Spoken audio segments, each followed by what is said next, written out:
Good morning dear friends. एक बार फिर से हम अपनी इस मेडिटेशन और स्वाध्याय की जर्नी में शामिल हुए हैं और आप सभी लोगों को देख के दिन बनता है। तो आज का हम अपना मेडिटेशन करने जा रहे हैं फॉरगिवनेस पे। फॉरगिवनेस के लिए हम अपनी पोजीशन ले लेते हैं, अपने पैरों को क्रॉस कर लें, उंगलियों में उंगलियां इस तरह से क्लैप्स कर लें और अपनी आंखों को बहुत ही सहजता से, कोमलता से बंद कर लें। ना ही कोई सोच, ना ही कोई विचार, केवल आती हुई और जाती हुई सांसें।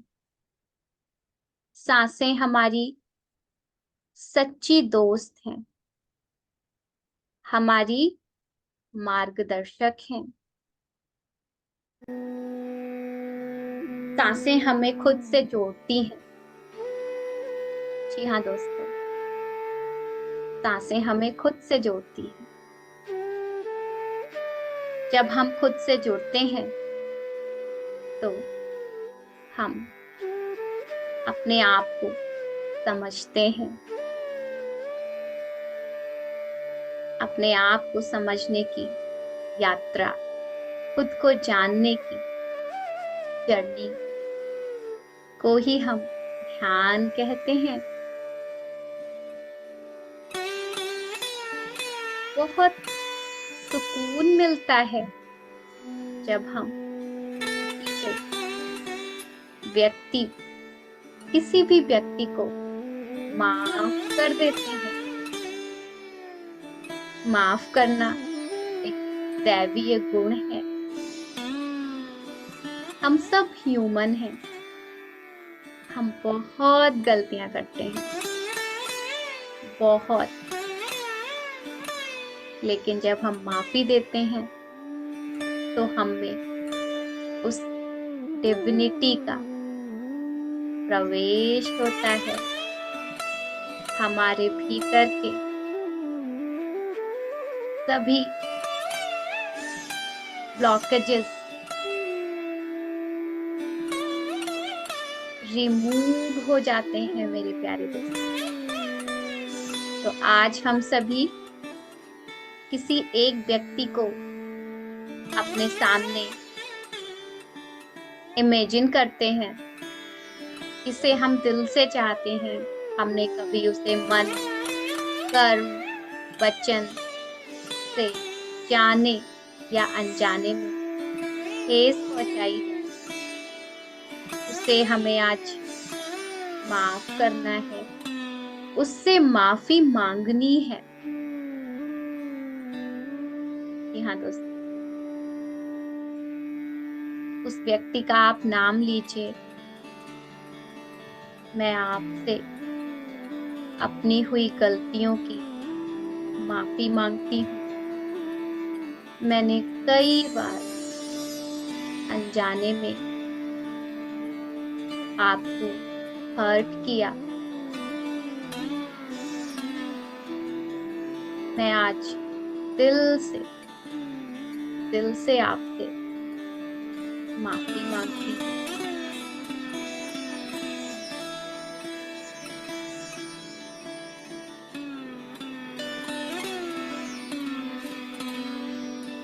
या कोई व्यक्ति जिसने हमें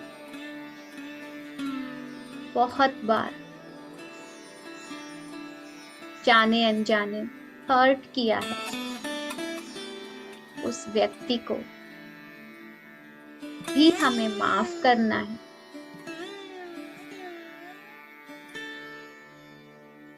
To err is human, to forgive is divine. अपने आप को हल्का होने दें। जितना हम माफ करते हुए आगे बढ़ते हैं, उतना हम खुद की हर क्षेत्र में उन्नति होते हुए पाते हैं।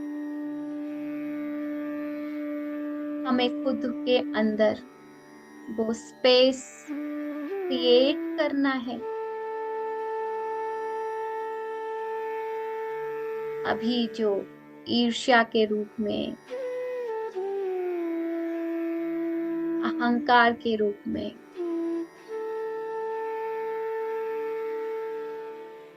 कहीं ना कहीं हमारे चित्त से जुड़ा हुआ है। जी हाँ दोस्तों,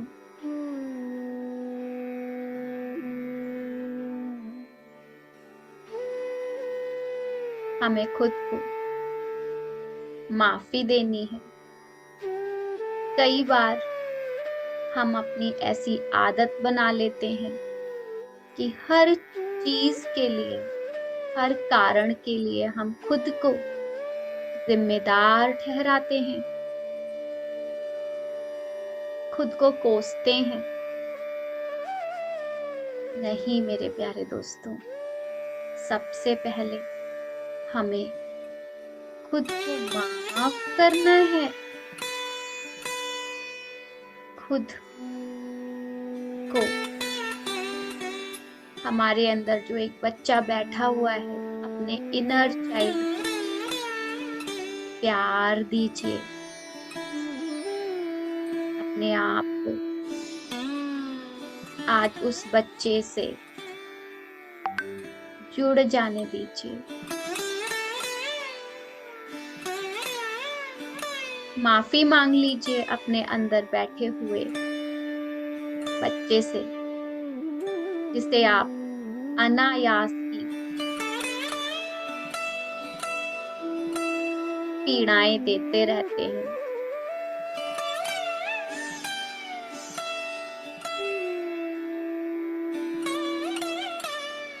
जीवन बहुत सुंदर है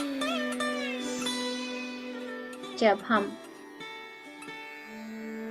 माफी देना सीख जाते हैं, खुद को और दूसरों को। तो हमारे जीवन की खूबसूरती और निखरती, हर एक दिन निखरती, संवरती चली जाती।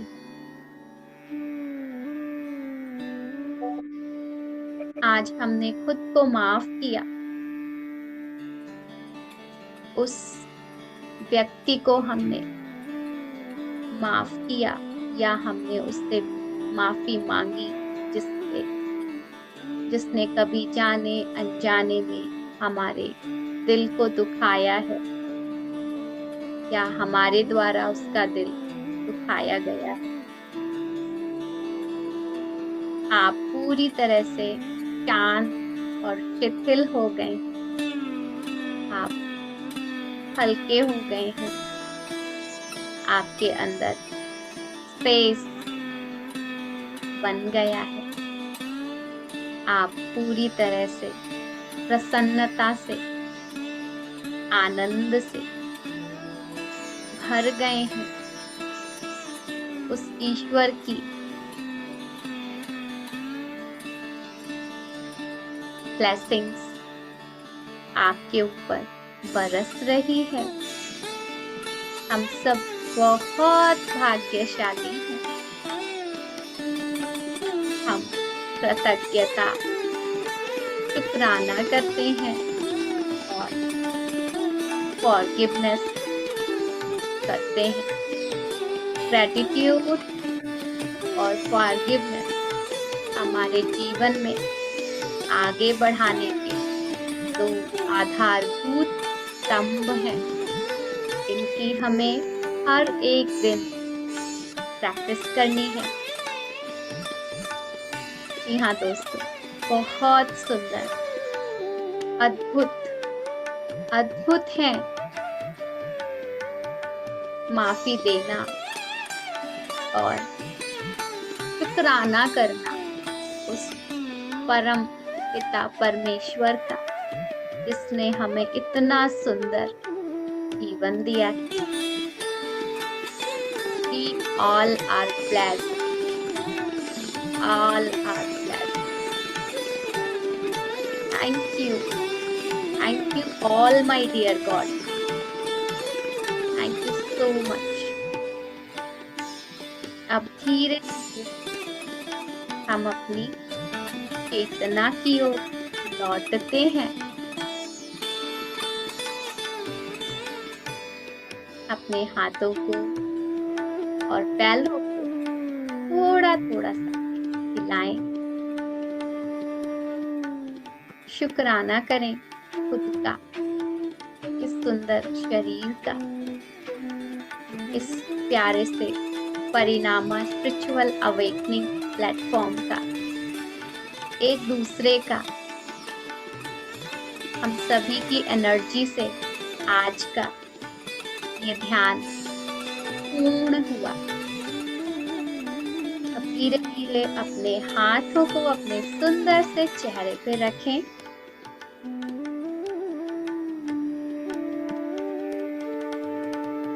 फाइव, 4, 3, 2, 1, 0। अपने दोनों हाथों को अपने सर पे रखें। उस ईश्वर का, उस यूनिवर्स का ब्लेसिंग हमें मिल रहा है, और इन्हीं हाथों को पूरे शरीर पे इस ऊर्जा को बिखर जाने दें। अपने दोनों हाथों को हार्ट चक्रा पे रखें और दिल से शुक्रिया करें। शुक्रिया, शुक्रिया, शुक्रिया। और अपनी आंखों को खोल लें। आप सभी को बहुत बहुत बहुत बहुत धन्यवाद। Thank you so much. Namrata, session बहुत अच्छा था, मगर मेरे लिए थोड़ा सा डिस्टर्बिंग था, मगर मैं फिर भी करूंगी दोबारा अगर ऐसा फॉरगिवनेस पे आएगा तो। Thank you Rupa, thank you so much. Thank you. अब हम अपनी प्यारी सी ग्रेट मास्टर प्रकीर्ति मिश्रा जी को इनवाइट करती हूँ। जैसा कि हमारी बुक चल रही है एक आत्मा की यात्रा, ये बहुत ही सुंदर पुस्तक है और इसके हम हर एक दिन के अध्याय को आप लोगों से डिस्कस करते हैं। तो आज चैप्टर 5 हमारी प्यारी सी Prakriti ji, over to you. Thank you so much. Thank you. Thank you so much नुक्ता मैम। बहुत बहुत बहुत गहरा ध्यान। मैं एक बार को यही भूल गई कि मैं कौन से वाले सेशन में बैठी हूँ। ये हमारा 3:30 वाला चल रहा है या ये वाला चल रहा है? तो थैंक यू सो मच, बहुत गहरा ध्यान था। चलिए आज हम चलते हैं अब अपने ज्ञान की ओर। हमारा अध्याय 5, एक आत्मा की यात्रा। जैसे कि हमने जाना, सबसे पहले हमें बताया गया कि कैसे कैसे हमारी जो समूह आत्मा होती है, कैसे एक पर्टिकुलर आत्मा में आती है, हम जानते हैं। फिर सेकंड में हमें बताया गया सूक्ष्म जगत कैसा होता है, और सोल कैसी होती है, इन्फेंट होती है, बेबी सोल होती है। जैसे जैसे कर्म करते हैं वैसे वैसे सोल जो है वो बनती है। फिर तीसरे में आते हैं। तीसरे में वो बताते हैं कि वहाँ बच्चों के लिए भी अच्छा है। जो इंडियन मॉन्क होते हैं वो पीटर जी को बताते हैं कि वहाँ पे कैसे कैसे लोग रहते हैं, वहाँ का रहन सहन कैसा है, बच्चे कैसे रहते हैं। इस तरह से उन्होंने वर्णन किया वहाँ का। फिर फोर्थ में कल हमें नम्रता जी ने बताया कि जो इंडियन मॉन्क होते हैं वो पीटर जी को लेके जाते हैं सूक्ष्म यात्रा पर, और वो उन्हें उनके भाई से मिलाते हैं। और फिर उसके बाद में उनको लेके जाते हैं उनके भाई, यानी जो चार्ल्स होते हैं और जो पीटर होते हैं, दोनों मिलके जाते हैं, रेस्टोरेंट जाते हैं, अपने घर जाते हैं। और उसके बाद में लौट के जब वो आते हैं इंडियन मॉन्क वहां से दोनों लोग, फिर वो उन्हें कहते हैं ठीक है अब आप सो जाओ, अब हम बाद में मिलेंगे, फिर 11 बजे मिलेंगे। उसके बाद में अब हमारा अध्याय आता है 5। अब पीटर क्या होते हैं कि उसके दूसरे दिन वो सोचते आज मैं अकेले जाने की कोशिश करूंगा, तो वो आराम से एकाग्र होके वो सो जाते हैं। बट वो बाहर नहीं जा पाते शरीर से, आराम से अच्छी नींद लेते हैं, उठते हैं सुबह एकदम फ्रेश होते हैं, एक प्रकाशमयी उन्हें दिन दिखता है, बहुत अच्छा उन्हें लगता है। बट उन्हें कहीं ना कहीं एक अंदर से लगता है कि लो मैं तो सो गया और मैं जा ही नहीं पाया, मेरे अंदर वो अभी पावर ही नहीं आई है, वो एक पश्चाताप टाइप का करने लगते हैं। फिर वो सोचते हैं अभी तो वो भी आ रहे होंगे, मेरे फ्रेंड आ रहे होंगे 1 घंटे के अंदर, मैंने नोट्स भी बनाए हैं, पता नहीं कैसे बनाए हैं, वो इस तरह से सोचते हैं। इंडियन मॉन्क आते हैं, मुस्कुराते हुए आते हैं, क्योंकि उन्हें पता चल जाता है कि ये बहुत ज्यादा उत्तेजित हैं दोबारा सूक्ष्म यात्रा पे जाने के लिए। वो आगे पूछते हैं कि नोट्स बन गए? तो पीटर कहते हैं कि जी बन गए। पहले मुझे ये बताइए कि मैं, मतलब ऐसा क्या हुआ कि मैंने नोट्स बनाए हैं लेकिन मुझे ऐसा लग रहा है कि कहीं ना कहीं नोट्स जो है वो छूट गए हैं। तो वो उनको देखते हैं, बोले कि नहीं ठीक है, बोले ऐसा तो नहीं छूट गए हैं, तो मेरी जो यात्रा थी वो असफल हो गई। बोले नहीं, यात्रा आपकी असफल नहीं हुई है। इंडियन मॉन्क कहते हैं आपने पहली बार में इतने अनुभव करके और इतने प्यारे नोट्स बनाए हैं, ये आपकी एक सफलता का ही कारण है। उसके बाद में वो कहते हैं कि अब आपको ये तो पता चल गया कि हमें अगर कोई भी व्यक्ति हमें कुछ बताता है तो उस पे एकदम अंधाधुंध हमें विश्वास नहीं करना है। दूसरा, हमें उस चीज को नकारना भी नहीं है कि ऐसा कुछ भी नहीं है, क्योंकि आपने खुद से वो अनुभव किया है, तो यही सबसे बड़ी सफलता आपकी है। और उन्होंने कहा कि आपने ये भी साबित कर दिया कि भौतिक जगत के बाद भी कोई एक जगत है जिसमें आप अनुभव कर सकते हैं। और उन्होंने बताया, अभी इंडियन मॉन्क तो पीटर को ही बता रहे हैं, और आपने ये भी वहां पे देखा कि आप इतना परेशान थे यहाँ पे कि मेरे जो भाई है वो इतनी सी उम्र में चले गए, इतने, अभी तो उन्हें बहुत सारा काम करना था, बहुत जीना था, अभी उसके खुशियों के दिन आए थे। तो आपने देखा कि वो यहाँ से वहां कितना ज्यादा खुश है, कितने आराम से वो रह रहा है, ये सब अनुभव। और वो कहते हैं कि जो मृत्यु होती है वो त्रासदी नहीं है। ऐसा नहीं कि मृत्यु हो गई तो सब कुछ खत्म हो गया, हमारा अंश ही खत्म हो गया। कहते इधर भौतिक जगत के बाद सूक्ष्म जगत में भी आपकी आत्मा की उन्नति होती है। यहाँ पर क्या होता है, जब हम पृथ्वी पे रहते हैं तो हमारा लक्ष्य होता है, अधिकतर मोस्टली जो पर्सन्स होते हैं, धन कमाना। वो अपने बच्चों को भी शुरू से यही शिक्षा देते हैं कि बेटा ज्यादा से ज्यादा पढ़ो। वो ये नहीं बोलते कि ऐसा पढ़ो जो आपके जिंदगी को जीने में काम आए, एक आर्ट ऑफ लिविंग बन जाए। वो कहते नहीं, उनके वर्ड क्या रहते हैं, बहुत अच्छा पढ़ोगे, बहुत अच्छा कमाओगे, बहुत ऊंचे पद पे पहुंचोगे और जिंदगी बहुत अच्छी हो जाएगी। तो ये जो वर्ड होते हैं तो बच्चा भी यही सोचता है। फिर जो वो संस्कार होते हैं, कहीं जो स्पिरिचुअल होता है, वो कहीं ना कहीं हमारा दबने लगता है। और कहते हैं कि जो लोग शौकीन होते हैं जैसे स्पोर्ट्स के, बैडमिंटन खेलना, डांस करना, वो लोग वहां पे ज्यादा खुश रहते हैं। क्यों? क्योंकि वहां पे यही सब चीजें होती हैं, वहां पे धन की तो कोई वैल्यू नहीं है, तो और यहाँ पे आपने कुछ किया नहीं है।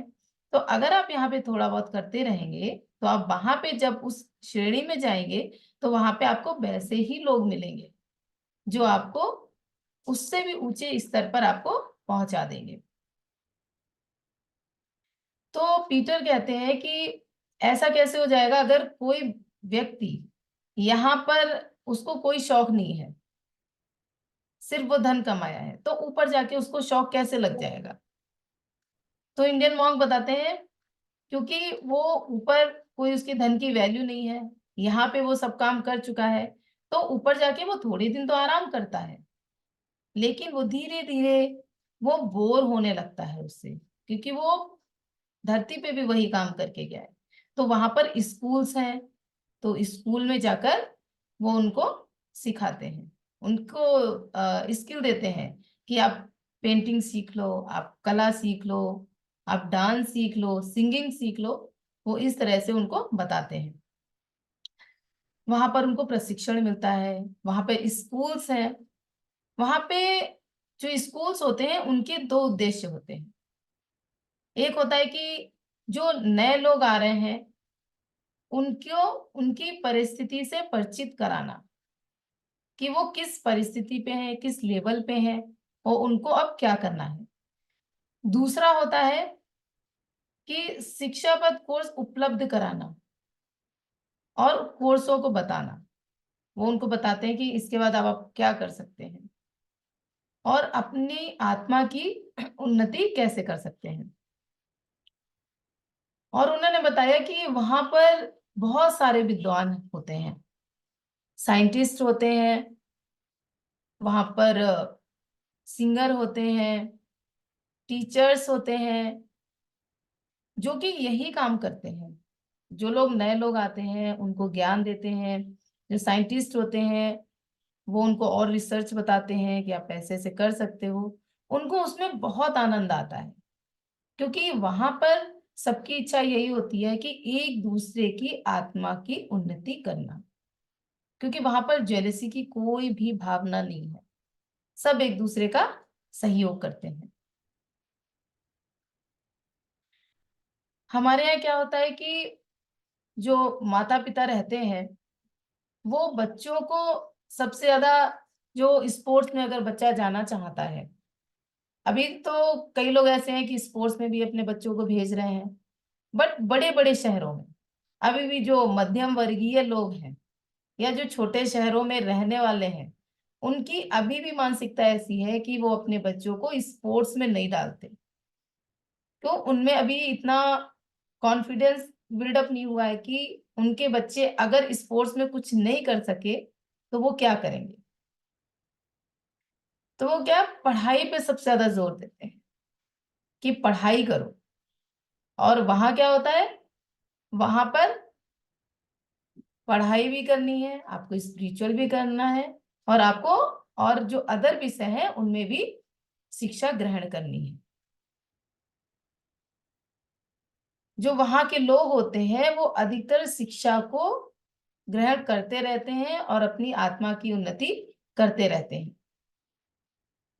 जैसे एक उसका दोस्त था, एक जो चार्ल्स थे, चार्ल्स जो इनके पीटर इशेलू के जो भाई थे चार्ल्स, उनको गोल्फ का बहुत शौक था। बट उनके जो माता पिता थे उन्होंने उनको वो खेलने नहीं दिया। तो अंदर से उनके कहीं ना कहीं वो चीज रह गई कि मैं ये अपना शौक पूरा नहीं कर पाया।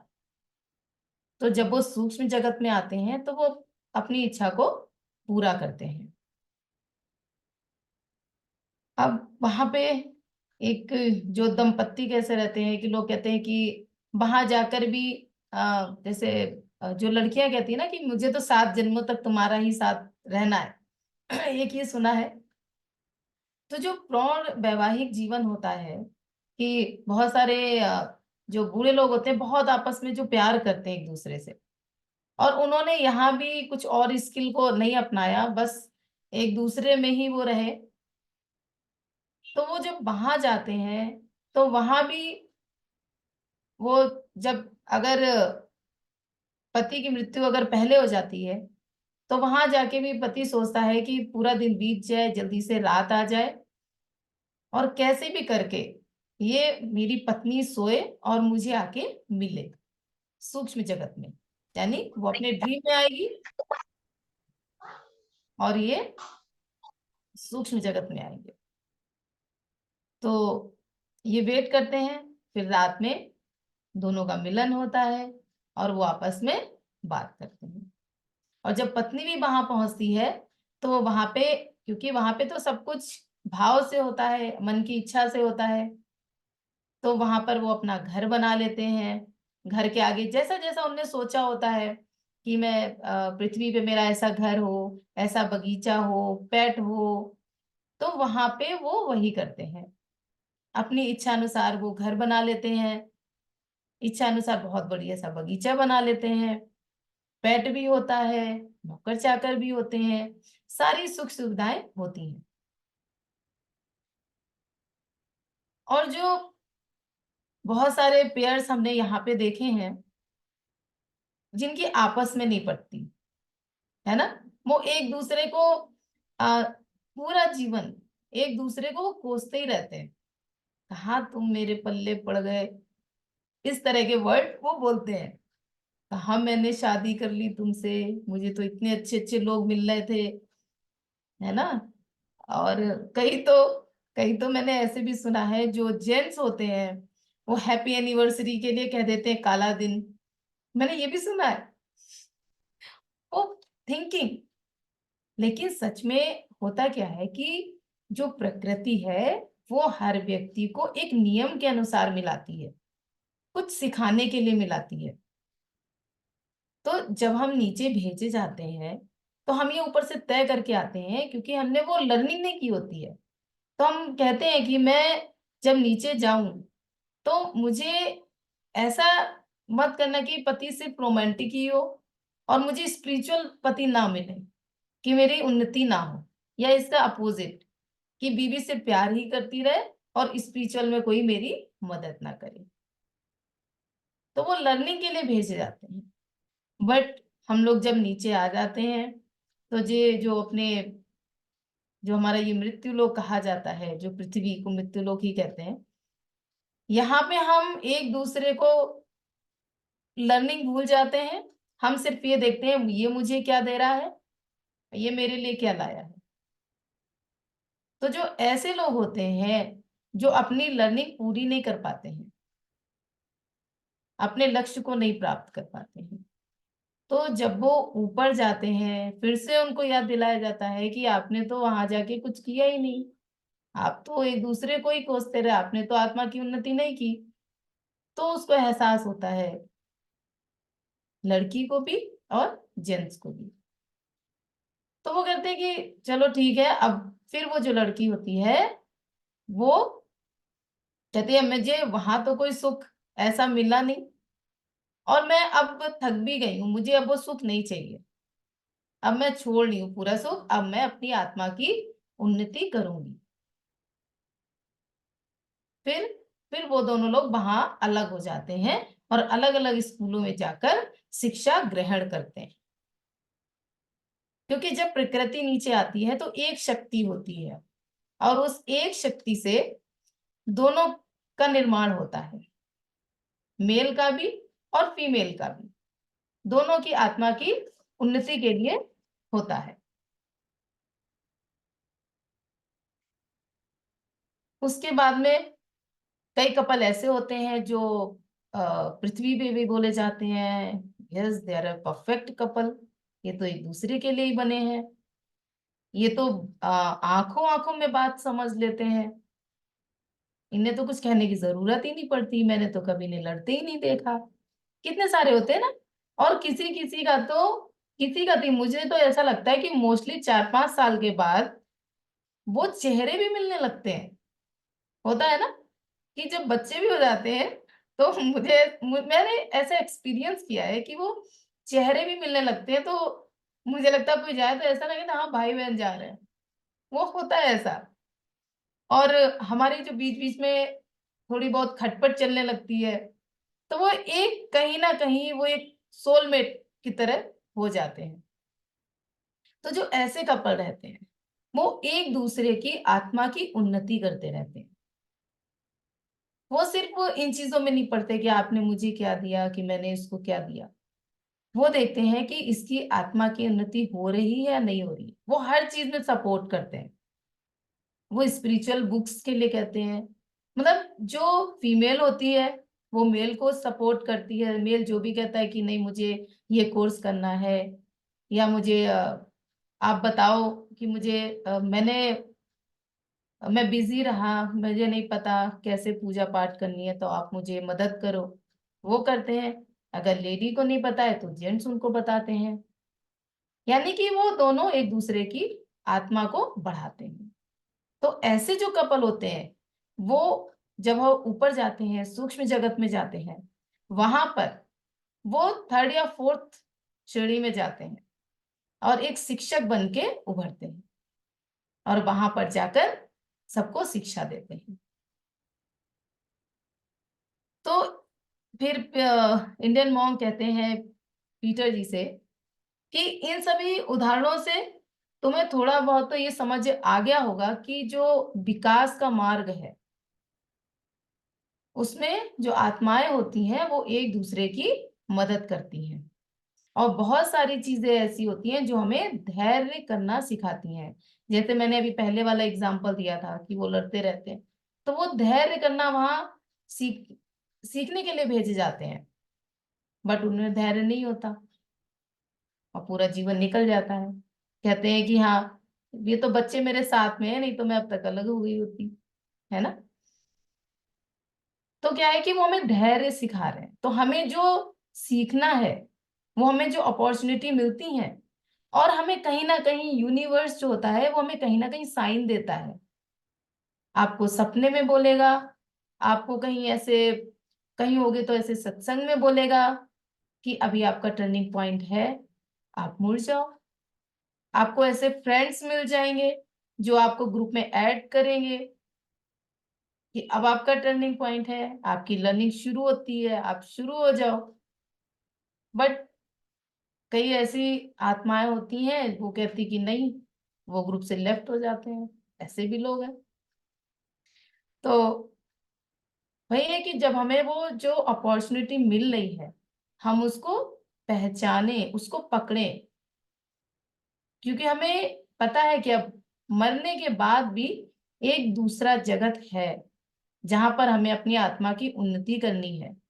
और जब हम वहां से यहाँ पे आए तो हमें यहाँ भी एक ऐसा परिवार, एक ऐसा देश प्रदेश हमें ऐसा मिले जहां पर भी हम लोगों की सेवा कर सके। उसके बाद में लास्ट में जो इंडियन मॉन्क होते हैं वो कहते हैं कि अब आप आराम से लेटिए और अब मैं आपको नेक्स्ट डे मैं लेके चलूंगा सूक्ष्म जगत की यात्रा पे। फिर आप वहां पे ये देखिएगा कि कैसे यहाँ के लोग और वहां के लोग में समानता क्या है, कैसे वहां के लोग रहते हैं, कैसे यहाँ के लोग रहते हैं। तो पीटर जी काफी खुश हो जाते हैं और कहते हैं आपका बहुत बहुत धन्यवाद, मैं उसके लिए तैयार हूँ। सो मैं अपनी वाणी को यहीं पे विराम देती हूँ। Thank you so much guys, आप लोगों का बहुत बहुत धन्यवाद। Thank you. जी थैंक यू सो नंदा। मच प्रकीर्ति जी, बहुत सुंदर आपने एक्सप्लेन किया चैप्टर को। और हम लोगों को आज बहुत कुछ सीखने को मिला कि अगर हम अर्थ पे आते हैं ना तो डिफरेंट डिफरेंट तरीके के लेसन सीखने आते हैं, जिसमें अभी आपने एग्जांपल दिया कि हस्बैंड वाइफ अगर उन्होंने पेशेंस नहीं सीखा होता है तो वो एक साथ में आते हैं पेशेंस का लेसन सीखने इस अर्थ पे, क्योंकि ये अर्थ पूरा स्कूल है। सो ये बहुत ही सुंदर बुक है जो हम लोगों को बहुत कुछ दे के जा रही है। सो आप सभी को बहुत बहुत धन्यवाद, दिल की गहराइयों से धन्यवाद। हम एक बार फिर से इस तरह से हैंड्स को लेते हैं और एक दूसरे पे ब्लेसिंग्स स्प्रिंकल करते हैं। सबका शुभ हो, सबका मंगल हो, सबके जीवन में सुख सौभाग्य सफलता स्वास्थ्य समृद्धि की वर्षा होती रहे। Love you love you love you all. Thank you.